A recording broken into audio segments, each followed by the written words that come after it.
The problem in Fiji is that people eat a lot of bread.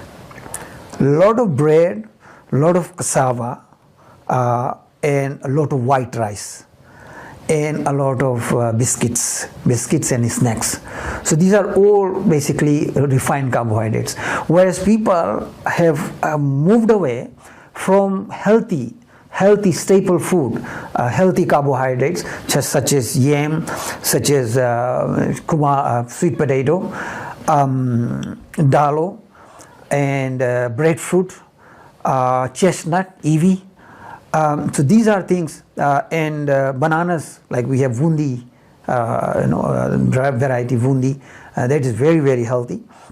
So this is something that we really need to emphasize to our people, to educate our people, and people need to support support these measures, because this will also support our farmers.